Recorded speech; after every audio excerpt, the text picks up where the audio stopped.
Hello guys, Mahalakshmi പുത്തൻ promo വിശേഷങ്ങളിലേക്ക് എല്ലാ കൂട്ടുകാർക്കും സ്വാഗതം. അങ്ങനെ നമ്മുടെ മഞ്ജു സത്യാവസ്ഥ നേരിട്ടറിയാൻ നമ്മുടെ സാഗറിനെ വന്ന് കാണുന്നുണ്ട്. അപ്പൊ സാഗർ പറയുന്നുണ്ട്, ശരിയാണ്, മേഘന ഒരു പെണ്ണുമായിട്ട് ബന്ധമുണ്ട്, അതിലൊരു ആൺകുട്ടിയുമുണ്ട് എന്ന് പറയുകയാണ്. അപ്പൊ നമ്മുടെ മഞ്ജു സാഗറിന്റെ കുത്തിന് കയറി പിടിക്കുന്നുണ്ട്, കോളറിന് ഇങ്ങനെ ഷർട്ടിന് കുത്തിന് പിടിക്കുന്നുണ്ട്. എന്നിട്ട് നീ പറയുന്നത് സത്യമാണോ എന്നൊക്കെ ഇങ്ങനെ ചോദിക്കുമ്പോൾ സാഗർ പറയുന്നുണ്ട്, ശരിയാണ്, സത്യമാണ്, എനിക്ക് തെളിവുകളുണ്ട് എന്നൊക്കെ ഇങ്ങനെ പറയാം. അപ്പൊ നമ്മുടെ മഞ്ജു ആകെ ഇടിവെട്ടേറ്റ പോലെ ഇങ്ങനെ ഇരിക്കും കേട്ടോ.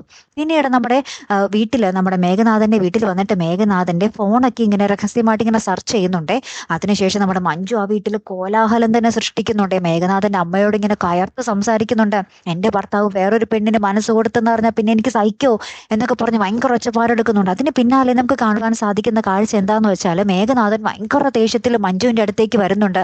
മഞ്ജു ആകെ ഇങ്ങനെ പേടിച്ചു നിൽക്കുന്നുണ്ട്. അപ്പൊ എന്താണ് അവിടെ മേഘനാഥൻ ചെയ്യാൻ പോകുന്നത് അല്ലെ, കാത്തിരുന്നേനെ കാണാട്ടോ. അപ്പൊ ഇതൊക്കെ ആഘോഷമാക്കുന്നുണ്ട് ആര്, നമ്മുടെ സ്വന്തം മാർക്കോയാണല്ലോ ഇതിനൊക്കെ കാരണം. അപ്പൊ മാർക്കോ പറയുന്നുണ്ട്, ആഹാ അടിപൊളി, ഇനി അവന്റെ കുടുംബവും തകർന്നോളും എന്നൊക്കെ പറഞ്ഞ് മാർക്കോ അവിടെ ആഘോഷിക്കുക കേട്ടോ നമ്മുടെ മേഘനാഥന്റെ ഈ തകർച്ച. എന്തായാലും കാത്തിരുന്ന് തന്നെ കാണാട്ടോ. അപ്പൊ അടുത്തൊരു വീഡിയോയുമായി വരുന്നത് വരയ്ക്കും ഗുഡ് ബൈ.